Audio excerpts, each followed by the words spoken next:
Nous sommes à Jonas chapitre 2. L'Éternel fit venir un grand poisson pour engloutir Jonas. Il ne s'agit pas d'une baleine. Aujourd'hui, les dessins animés parlent de baleine. Non. C'est comme le fruit défendu. Les dessins animés parlent de la pomme. On parle du fruit défendu. Même la compagnie Apple, pour blasphémer contre Dieu, ils ont fait le symbole, la pomme mordue. Mais conclusion, dans leur ignorance, Apple, ils pensent avoir blasphémé, ils n'ont pas blasphémé, parce que le fruit défendu qu'Adam et Ève ont mangé, c'est un fruit. Et il a été interdit de manger de l'arbre de la connaissance du bien et du mal, de manger de l'arbre. Donc, que ce soit l'écorce d'arbre, que ce soit les racines, il y a les racines d'arbre que nous mangeons. Les Camerounais ont des écorces d'arbres qu'ils utilisent comme des épices pour assaisonner leurs mets, leurs aliments. On peut manger les feuilles d'un arbre. Nous avons même un arbre tellement célèbre ici aux États-Unis, c'est le même arbre qui est aussi célèbre au Canada. On appelle l'érable qui fait un sirop. C'est un sirop tellement célèbre qui sort de l'arbre et on le mange au petit déjeuner avec les crêpes américaines qu'on appelle pancakes. Donc, c'est un sirop qui sort. Donc, on peut manger plusieurs choses de l'arbre. L'arbre a plusieurs choses. Les fruits, l'écorce.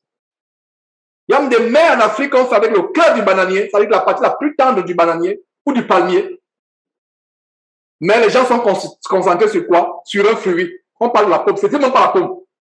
Donc, lisons bien notre Bible. N'ajoutons pas à la parole de Dieu. N'en retranchons rien. Si la parole de Dieu ne dit pas pomme, c'est pas pomme. Donc, c'est une parenthèse ici. C'est la même chose. Quand les gens pensent à Jonas, on pense à une baleine. Il y a des animaux marins, des poissons dans la mer qu'aucun homme n'a encore découvert. L'homme a la prétention de tout découvrir. Ici, à Houston, nous avons une mer, un océan. Dans la ville qui borde l'océan, Galveston, qui a quelques kilomètres de Houston, un pêcheur a pêché un crocodile noir dans la mer. Incroyable. Un crocodile noir. Et ça fait les news. On en a parlé à la télévision. Une espèce jamais vue. Un crocodile tout noir qui a été pêché par un pêcheur. J'ai vu la photo du crocodile. Tout noir, noir. Crocodile, même crocodile marin. C'est la première fois qu'on voyait ce crocodile. C'est pour ça que ça fait les news. L'homme, dans sa prétention débridée, pense qu'il connaît tout ce que Dieu a créé. Non. L'être humain n'a même pas encore découvert, malgré les prouesses du soi-disant docteur Cousteau. Je ne sais pas s'il est bien prononcé. L'homme qui explorait, soi-disant, tous les océans, les fonds marins. Il y a même une statuette qu'on a faite quelque part au fond d'une mer, la statue du docteur Cousteau. Et cela me semble comme étant un rite magique, comme quelque chose de magique, d'initiatique. Parce que cet homme n'était pas un homme simple. C'était un homme qui est dans les mystères. Donc, malgré les recherches de Cousteau et autres, de la NASA avec les satellites qui envoient les images au fond de la mer, l'être humain n'a même pas encore découvert les 0,0000001% de ce que contient la mer. Les scientifiques ont la prétention de tout savoir dans l'univers. Il y a les animaux dans la forêt qu'on n'a pas encore découvert. L'homme n'a même pas encore découvert les 1,1%. Dernièrement, j'enseignais sur l'histoire de Jésus, la révélation de Jésus, à savoir qu'il y a un ver en enfer qui ne meurt point. Les flammes de l'enfer sont tellement incandescentes et il n'y a rien sur terre qui brûle, qui peut atteindre le degré d'incandescence, le degré de chaleur comme une seule flamme. Même les larves du volcan, comparées aux flammes de l'enfer, les larves du volcan, c'est comme la climatisation. Je reprends. Les larves d'un volcan en ébullition, comme le volcan de Nyiragongo qui faisait sortir les larves il y a quelques mois. Les larves d'un volcan, comparées aux flammes de l'enfer, c'est comme la climatisation. Mais la Bible parle d'un ver qui ne meurt point dans ces flammes de feu. Et qu'est-ce qu'on a découvert? Les scientifiques finalement ont découvert que à l'intérieur des volcans, dans les larves, il y a aussi un verre. Je vous assure, mes frères et sœurs, si moi, votre frère Georges, j'avais les universités, des institutions universitaires, le seul livre serait quoi? La Bible que j'ai entre mes mains. Si les hommes de cette terre craignaient Dieu, adoraient Dieu comme vous et moi, le seul livre qu'on enseignerait dans cette université, serait la parole de Dieu. Alors, pourquoi j'ai ouvert cette parenthèse? L'Éternel fit venir un grand poisson, point. On ne vous dit pas si c'était la baleine, ou si c'est le dauphin, ou si c'est un requin. C'est un grand poisson pour engloutir Jonas. Et Jonas fut dans le ventre du poisson 3 jours et 3 nuits. Les eaux m'ont couvert jusqu'à m'ôter la vie. L'abîme m'a environné. Les roseaux ont entouré ma tête. Je suis descendu jusqu'aux racines des montagnes. Les bas de la terre m'enfermaient pour toujours. Donc, Jonas sait qu'il ne peut plus sortir de là. Il sait que c'est fini. Mais il prie Dieu, c'est pour ça qu'il rend grâce à Dieu. Il sait que Dieu l'a délivré. Et il y a un détail ici. Je parlais du général, je ne sais pas comment on l'appelle, docteur Cousteau. Au fond de la mer, il y a les endroits où les racines ont leur montagne. Le mont Kilimanjaro, le mont Everest, le mont Cameroun. Il y a les endroits où, au fond de la mer, ils ont leurs racines. Voilà la révélation. Lisez abondamment la parole de Dieu, vous serez intelligent. La science ne peut pas comprendre ce qu'il vient de vous lire. Aucun scientifique ne peut comprendre ce qu'il vient de lire. Quelque part, au fond des mers, les montagnes qui sont tellement grandes ont leurs racines. Aucun homme n'est encore allé là-bas. Quel genre de poisson peut vivre là-bas? Quel genre de poisson? Donc, vous qui aimez les documentaires ne vont pas vous rassasier. Il n'y a que Dieu qui peut vous ouvrir les yeux, si c'est possible, si c'est sa volonté d'ailleurs, pour vous montrer les mystères de ce monde. Les mystères de ce monde. Les enfants ont un inventeur qui suit, c'est un de leurs professeurs qui fait des séminaires. Ils suivent ça dans le cadre, cela est imposé. Tous les mercredis soirs, ils doivent suivre cet homme. Et de temps en temps, je suis avec eux. Le premier jour, ils étaient émerveillés par cet homme quand ils ont commencé ce programme. Et ça fait partie de leur curriculum. Et la bonne nouvelle, c'est que ils sont boursiers par cet institut. Alors, les études sont payées par cet institut. Alors, quand vous payez les études, il faut suivre chaque mercredi soir une conférence. Chaque mercredi soir, vous devez suivre une conférence. Ils étaient épatés par cet homme, un inventeur. Il a inventé beaucoup de choses et c'est quelqu'un qui a inventé beaucoup de choses dans le domaine de l'automobile à travers le monde jusqu'à ce que l'industrie automobile allemande et japonaise, mais américaine, utilise ses inventions. Il s'appelle Roger Billings. Donc, il fait des séminaires en live tous les mercredis soirs pour les élèves qui sont boursiers de cet institut.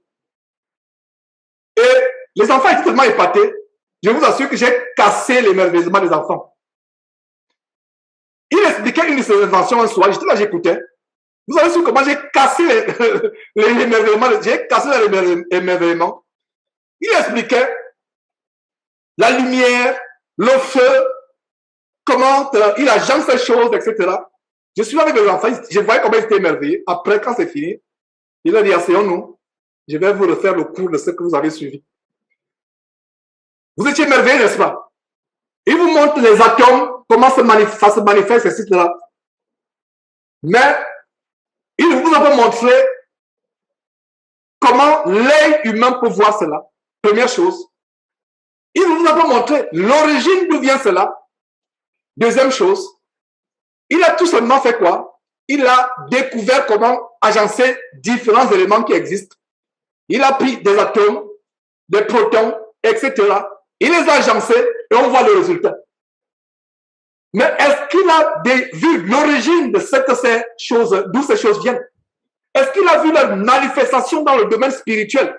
Je vous assure que Ce soir-là, Dieu a mis dans ma bouche des paroles telles que les enfants ont commencé à comprendre. Et les enfants ont eu intérêt, pas plus, ils n'avaient plus l'intérêt sur ce qui était visible. Ils avaient l'intérêt sur ce qui était invisible.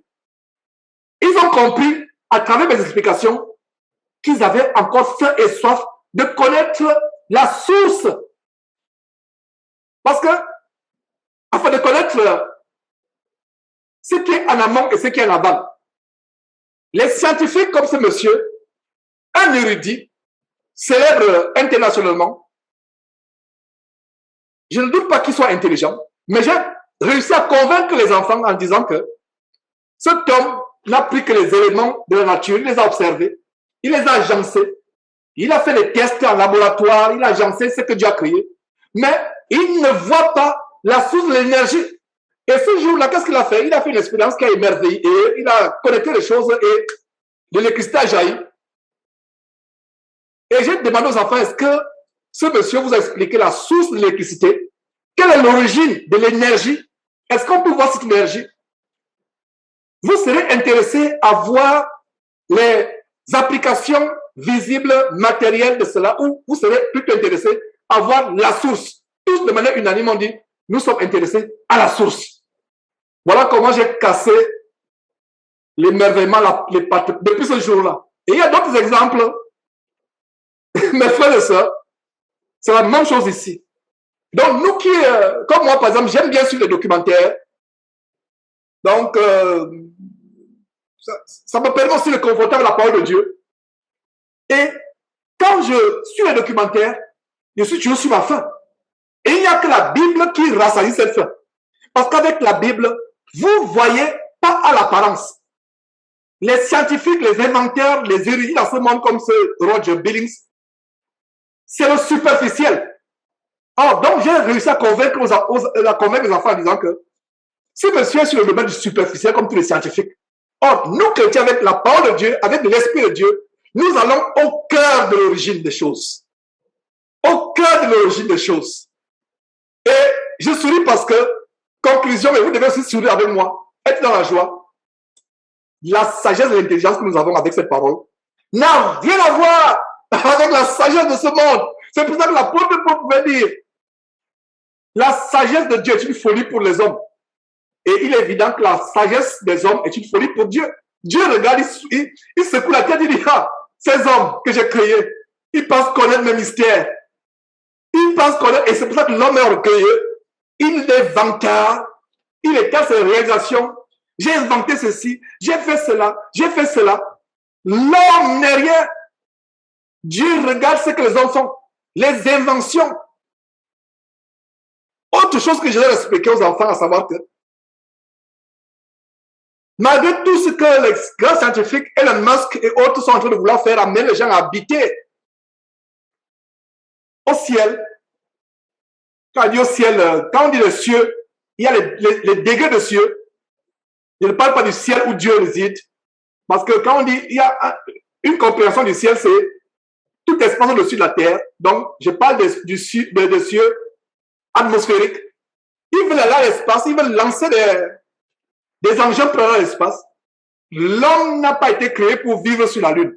Et une autre chose où j'ai pu convaincre les enfants à savoir que la Lune, c'est une masse de gaz. C'est une bulle de gaz. Ce n'est pas, on ne peut pas, la Lune, on ne peut pas marcher sur la Lune. Et les Américains, vous savez, quand ils ont marché sur la Lune, c'est au désert d'Arizona. Ils ont eu un studio là-bas, c'est là où Apollo et autres ont marché sur la Lune. Ça se sait déjà aux États-Unis. Si vous ne le savez pas, vous êtes en retard. Aucun homme n'est pas allé sur la Lune. L'homme a inventé l'avion à la fin du XXe siècle. Les avions sont améliorés. L'homme est allé à la Lune, soi-disant, en 1968, je ne sais pas quelle année exactement, mais ils ne sont pas améliorés. Donc, depuis là, plus de 50 ans après, il n'y a plus d'histoire qu'on est parti sur la Lune. Vous comprenez qu'il y a un problème, n'est-ce pas? Vous comprenez qu'il y a un problème. Ne soyez pas égarés. J'ouvre cette grande parenthèse par rapport à cette révélation dans Genèse chapitre 2 où il y a un endroit au fond de la mer où les montagnes ont leurs racines et les scientifiques n'ont jamais découvert cela et ils ne pourront jamais découvrir cela. Vous et moi, nous découvrons cela aujourd'hui, qu'il y a un endroit dans la mer où les montagnes, Kilimanjaro, Everest, mont Cameroun, le mont Nyarangongo et autres ont des racines. L'homme est dans le superficiel, Dieu est dans ce qui est profond. Donc, concernant la Lune, ils ont démontré que la Lune, c'est une planète et c'est la lumière du Soleil qui projette la Lune, qui projette sur la Lune, et c'est pour ça qu'elle éclaire la Lune. C'est la lumière du Soleil qui se projette. Cela est contre la parole de Dieu. La Bible dit que Dieu créa comment? Deux luminaires, un pour présider au jour, le Soleil, un pour présider à la nuit, la Lune. Deux luminaires. Et les luminaires, c'est quoi? C'est une boule de lumière. C'est un luminaire suspendu en l'air. C'est une boule, on ne peut pas habiter. C'est une boule, c'est le gaz qui se dégage de la Lune. Un homme n'ira jamais à la Lune. Si vous apprenez qu'un homme est allé à la Lune dans les jours à venir, je viendrai devant vous, me repentir, déchirer la Bible, page après page, la manger et l'accompagner par un verre de whisky. Pas par un verre de vin. Parce que le vin de temps en temps, je prends le vin, même pour la Sainte-Seine, mais le whisky, non. C'était avant. Moi, chrétien, je ne peux plus boire le whisky. Mais si vous entendez qu'un homme est allé à la Lune, ça ne pourrait jamais se passer. Dieu ne ment pas. Donc, tout ce qu'il faut aller à Mars, aller à la Lune, ça ne pourrait jamais se passer. La Lune, c'est un luminaire. Le Soleil, c'est un luminaire. Dieu a créé deux grands luminaires parmi les astres, etc., les étoiles.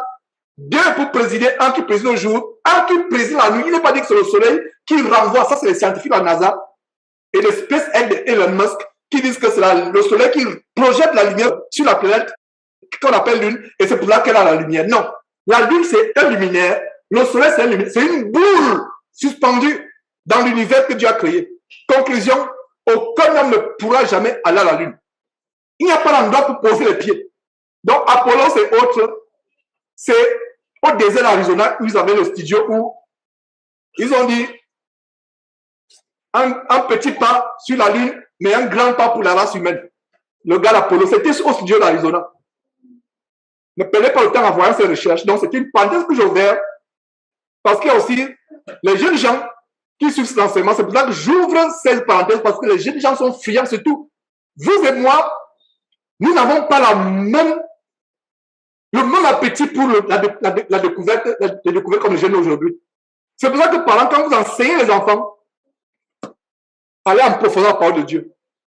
Et si vous n'avez pas encore la connaissance de la parole de Dieu, suivez les enseignements comme cela. Les enfants aujourd'hui sont friands. Tous les enfants, les miens, les vôtres, ils sont tous les enfants maintenant, tous les enfants. Les enfants de la génération Internet, génération Android, ou comment on dit, on les appelle. Ils sont un enfant. Il a 6 mois, son doigt s'est déjà balancé les images sur le... Toi-même, tu as des problèmes pour aller faire défiler les images sur son téléphone. Mais 6 mois, son petit doigt là, tu vois, ce mec tourne, il monte, je vois, il se sourire. non, mais c'est ça. Son petit doigt, un petit doigt de 6 mois, l'enfant, il glisse. Ils sont incroyables, les enfants d'aujourd'hui. Et c'est pour cela que, et vous savez quoi, ne soyez pas surpris, mes frères et sœurs, nos enfants là sont visés par ça pour devenir athées. Parce que quand un enfant a la connaissance, c'est pour ça que je disais à mes enfants dernièrement, avoir 20 sur 20 ne m'épate pas. Être des grands, ça ne m'épate pas. J'ai eu une réunion avec eux sévère il y a quelques jours. Je leur ai dit, ça ne m'épate pas. Vous savez ce qui m'épate? Craindre Dieu. Être transformé, changer, devenir chrétien et craindre Dieu. Ok, vos études, vous allez vous occuper de vos familles plus tard, etc. Par la foi, avec études et sans études, Dieu va vous bénir. Maintenant, non, fait notre part. Il ne faut pas que quelqu'un dise plus tard, c'est parce que papa était prédicateur, c'est pour là qu'il nous a empêché d'aller à l'école. Non, tu choisis. Choisis ce que tu veux. Et le diable est en train de vouloir utiliser la technologie aujourd'hui. Vous et moi, quand on était petits, le niveau de la technologie est arrivé. On ne peut pas imaginer, même dans les rêves quand on était enfant, qu'on vivrait aujourd'hui, faire une réunion Zoom. Je suis à Houston, vous êtes à travers le monde. Qui aurait cru? Même dans le rêve, je n'aurais pas rêvé quand j'avais 10 ans qu'une réunion aurait lieu. Et qu'en serait-il dans 20 ans, dans 50 ans, si Jésus ne revient pas que temps? C'est pour cela que, si on ne fait pas attention, nos enfants, à cause de la science, de leurs études peuvent devenir des athées. Peuvent devenir des athées. Parce que nous faisons notre part. Même nous qui scolarisons nos enfants à la maison, si tu n'envoies pas les enfants à l'école, tu peux avoir des problèmes. Si l'enfant n'a pas encore 18 ans, la police peut venir pour dire qu'ok, on a appris que vous scolarisez les enfants à la maison. Donnez-nous la preuve de leur bulletin, de leur programme. C'est pour cela qu'on est affilié à cet institut dont je vous ai parlé. On fait notre part. C'est comme l'hôpital. Moi, par exemple, j'ai dit à Confort que si tu es malade un jour, je ne m'en pas à l'hôpital. S'il faut que je meure, je vais mourir. Mais si un de mes enfants tombe malade, je vais l'amener à l'hôpital. Vous voyez la sagesse. Parce que si je l'amène pas à l'hôpital, tu auras des problèmes avec le gouvernement. Est-ce que vous comprenez? Donc, si j'ai ouvert cette parenthèse, mes frères et sœurs, c'est pour vous dire que faisons attention. Sachons fermer la bouche à nos enfants, surtout ceux qui manifestent la curiosité scientifique, l'intérêt à faire des recherches. Et généralement, tous les enfants, c'est pareil de plus en plus. Sans exception.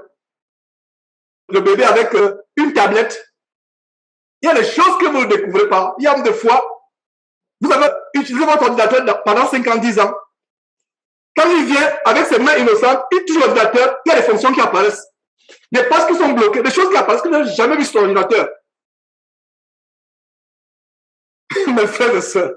Donc, faisons attention, c'est une parenthèse par rapport à nos enfants. Allons maintenant dans l'enseignement. Revenons. Donc, Genèse. Puis, qu'est-ce qui nous a fait ouvrir cette grande parenthèse? C'est l'histoire que, la révélation qu'il y a un endroit dans la mer où les montagnes ont leurs racines. Quelle révélation, mes frères et sœurs? Quelle révélation, un endroit où les montagnes ont leurs racines. Alors, continuons avec la prière de Jonas.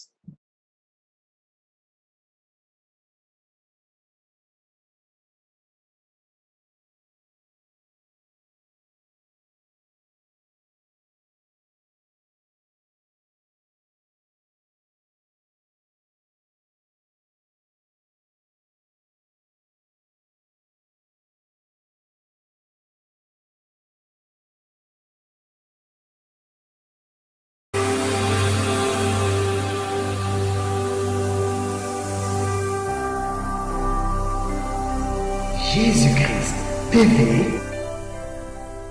vous connaîtrez la vérité et la vérité vous affranchira.